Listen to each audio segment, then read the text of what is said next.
운전면허 시험장에 붐비는 대기실. 이른 아침부터 사람들이 모여든다. 나이는 많지만 건강이 좋아 보이는 노인이 천천히 문을 열고 들어왔다. 그는 한껏 고른 회색 정장을 입고 있었고 표정은 그리 밝지 않았다. 머리카락은 희끗희끗하게 하얗게 새어 있었다. 그의 걸음걸이는 다소 느리고 불안해 보였지만 그 누구도 그가 과거의 도둑이라는 사실을 알지 못했다. 이 노인이 운전면허 시험장을 찾은 이유는 간단했다. 그의 운전면허는 적성검사를 거쳐 갱신을 해야 했기 때문이다. 그동안 여러 가지 이유로 갱신을 미루었고 이제야 결단을 내린 듯했다. 다만 그는 조금 불안해 보였다. 70대에 접어든 나이에 면허를 갱신한다는 것 자체가 특별한 일이었지만 그 노인은 그것보다 더 큰 불안감을 품고 있었다. 그에게는 지난 20년을 숨죽이며 살게 만든 과거가 있었다. 20년 전 사건은 새벽 3시에 일어났다. 금은방의 주인은 어느 날과 다름없이 퇴근을 하고 문을 잠그며 마지막으로 가게를 정리했다. 금은방의 주인은 하루 일과를 마친 후 집으로 돌아가며 커피를 마시며 기분 좋은 생각에 잠겨 있었다. 하지만 그의 뒤에서 누군가가 어둠 속에서 숨어 있었고 그 시간이 오면 그를 깨울 일이 생길 줄은 몰랐다. 새벽 3시 금은방에 침입한 것은 한 명의 남자였다. 그 남자는 검은색 복면을 쓴 채 금은방에 들어섰다. 그의 목표는 오직 하나, 금은방에 있던 1,000만 원어치의 금을 훔치는 것이었다. 남자는 아무리 급해도 차분히 일을 처리했다. 금을 하나씩 훔치고 그가 빠져나가는 데 걸린 시간은 겨우 3분이었다. CCTV에 얼굴은 담기지 않았고 금은방 주인은 그날 이후부터 매일같이 불안과 두려움 속에서 살아야 했다. 수사망은 꽤 촘촘했으나 범인은 쉽게 잡히지 않았다. CCTV에 찍힌 복면 강도는 얼굴을 가리고 있었고 아무리 추적해도 끝내 범인을 찾을 수 없었다. 경찰은 몇 달간의 추적 끝에 그날의 강도를 현상수배 목록에 올렸다. 그러나 범인은 도피 생활을 하면서도 한 번도 자신의 위치를 드러내지 않았다. 20년이 흐르면서 범인에 대한 기억은 점차 희미해졌고 경찰은 그를 잊고 살았던 것이다. 그 노인이 다시 나타날 때까지. 시간이 흐르고 결국 20년이 지나 운전면허 시험장으로 향한 노인. 노인은 면허를 갱신하려는 이유 외에도 한 가지 큰 결심을 하고 있었다. 그 결심은 바로 자신의 범죄에 대한 죄책감이었다. 과거의 죄를 씻고 싶었던 것이다. 그는 그동안 숨어서 살아왔지만 이제는 더 이상 도망가지 않으려 했다. 그가 갱신하려는 면허는 사실상 그의 과거를 끝내려는 마지막 시도였다. 하지만 그가 몰랐던 사실은 그 운전면허 시험장의 직원이 바로 그의 과거를 알고 있었던 사람이었다는 것이다. 직원은 잠시 후 그를 알아보았다. 오래된 기억 속에서 낯익은 얼굴, 그것은 바로 20년 전 금은방에서 도둑질을 했던 사람이었다. 그는 미처 범인의 얼굴을 기억하지 못했던 경찰과는 달리 현상수배 사진을 유심히 보고 있는 사람으로 범인을 알아차리고 말았다. 직원은 그의 얼굴을 보고 천천히 생각에 잠겼다. 그리고 결단을 내리기 전 한 번 더 생각했다. 이 노인이 바로 그 사람이라면 그는 20년 동안 경찰의 추적을 피해 도망친 사람이다. 그는 자신의 책임감을 느꼈고 마침내 경찰에 신고를 했다. 경찰은 직원을 통해 노인의 신원 확인을 요청하고 드디어 20년 만에 도망자의 실체가 드러났다. 노인은 경찰에 의해 체포되었다. 그는 처음엔 자신이 잡히리라곤 상상도 못했다. 하지만 범죄의 대가는 피할 수 없다는 것을 알게 된 순간 그는 그저 고개를 숙였다. 경찰은 그의 범죄를 다시 조사했고 과거의 죄가 그에게 돌아왔다. 그 사건은 결국 횡령죄로 처리되어 그는 검찰에 넘겨졌다. 그가 금은방에서 훔친 1,000만 원은 결국 그의 삶을 뒤흔든 중요한 사건이었고 그에 대한 법의 심판이 내려졌다. 마지막 재판에서 그는 자신의 죄를 깊이 반성하며 고백했다. 그 당시 저는 너무 어리석었고 절박했었습니다. 하지만 이제는 후회하고 있습니다. 죄송합니다. 그는 눈물을 보였고 그 말은 재판에 있는 모든 사람들의 마음을 흔들었다. 결국 그는 징역 10년을 구형받았다. 그리고 그가 지불해야 했던 벌금도 큰 액수가 되었다. 금은방 주인은 그동안의 고통과 불안이 사라지며 속이 시원하다고 말했다. 20년을 기다린 그의 복수는 이제 완결을 맞이했다. 운전면허 시험장 직원은 결국 경찰에 의해 그 공로를 인정받았다. 그는 용감한 시민상이라는 상을 받았고 많은 이들의 칭찬을 받았다. 금은방 주인 역시 그에게 깊은 감사를 표하며 감사 인사를 건넸다. 당신 덕분에 20년 동안의 괴로움이 끝났습니다. 직원은 고개를 숙이며 말했다. 그냥 제 역할을 했을 뿐입니다.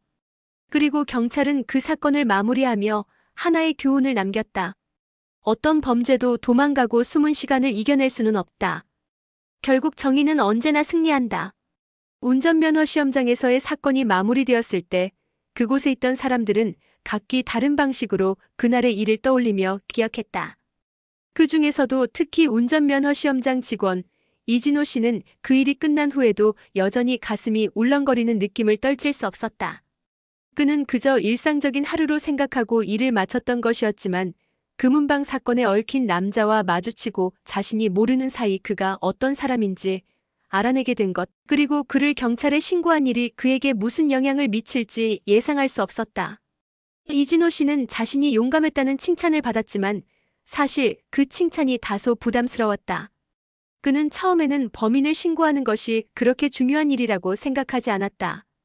금은방에서 20년 전 일어난 사건과 그가 마주친 노인, 그 사이의 연결고리를 처음 발견했을 때 그는 단순히 지나친 시선으로 그를 봤다. 하지만 일이 전개되면서 노인이 바로 그 도둑이라는 사실을 확인했을 때 그는 더 이상 무시할 수 없었다.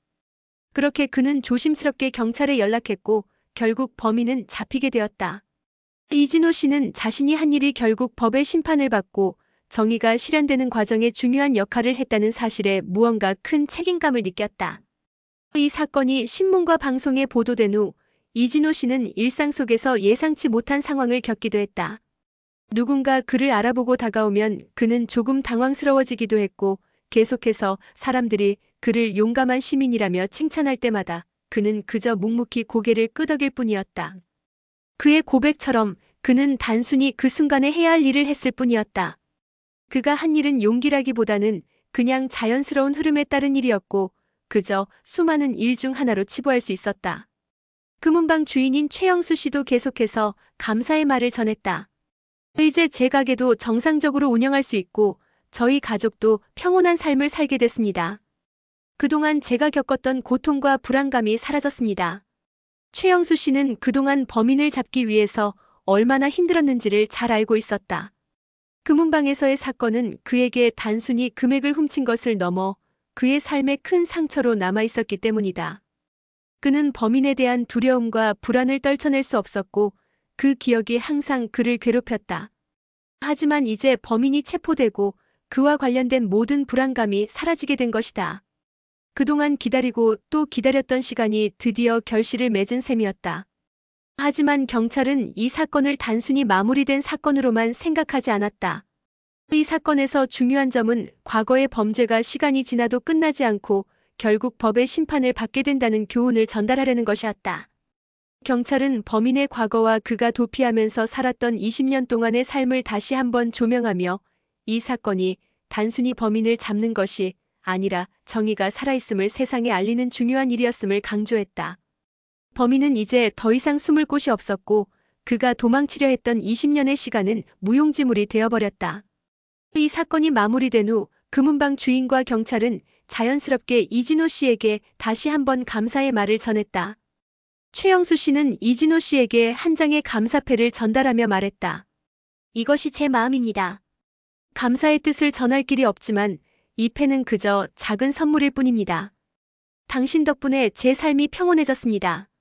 이진호 씨는 겸손하게 고개를 숙이며 그저 한마디를 덧붙였다. 제가 한 일은 특별한 일이 아니었습니다. 그냥 해야 했을 뿐입니다. 그러나 그의 마음속에는 이상한 감정이 떠올랐다. 그것은 바로 20년 전의 사건에 대한 미안함과 후회였다. 그는 범인에 대해 미리 알고 있었고 그가 그런 일을 저질렀다는 사실을 깊이 깨달았을 때 만약 그때 자신이 더 빠르게 경찰에 신고했더라면 그가 그토록 많은 피해를 주지 않았을지도 모른다는 생각이 들었다. 하지만 어쩌면 그때도 자신은 그저 지나쳐버리고 만 일이었을지도 모른다. 20년이란 시간은 그만큼 길고 사람을 변하게 할 수 있는 시간이기도 하다. 범인이 도망을 갔던 그날과 지금, 그는 비록 한 사람의 도둑일 뿐이지만 그는 그 도피 생활 속에서 수많은 고민과 후회, 죄책감을 안고 살아왔을 것이다. 이진호 씨는 그가 짊어진 죄책감을 다 이해할 수는 없지만 어쨌든 그가 다시 정상적인 생활을 하기 위해선 과거를 잊고 나아가는 것이 중요하다는 생각이 들었다. 사람은 아무리 많은 시간이 지나도 결국 자신이 저지른 잘못에 대한 대가는 치르게 되어 있다. 이 사건은 그저 그가 도망쳤던 시간과 마침내 붙잡히기까지의 시간이 얼마나 긴지를 보여준 것일 뿐이었다. 이진호 씨는 그저 그 과정의 한 조각이 된 것일 뿐이고 그에게 남은 것은 그 사건이 결국 정의를 실현시켰다는 것, 그리고 그 일이 자신에게도 깊은 영향을 미쳤다는 사실이었다. 마지막으로 이진호 씨는 그날을 떠올리며 한 가지 다짐을 했다. 어떤 일이든 지나치지 말고 나 자신이 해야 할 일을 하고 살아가야 한다. 그는 마음속으로 이 말을 되새기며 다시 일상으로 돌아가려고 했다. 범인이 잡혔고 금은방 주인의 고통도 끝이 났지만 이제 그는 자신이 해야 할 일들을 더 신중히 생각하며 살아가야 할 것이다.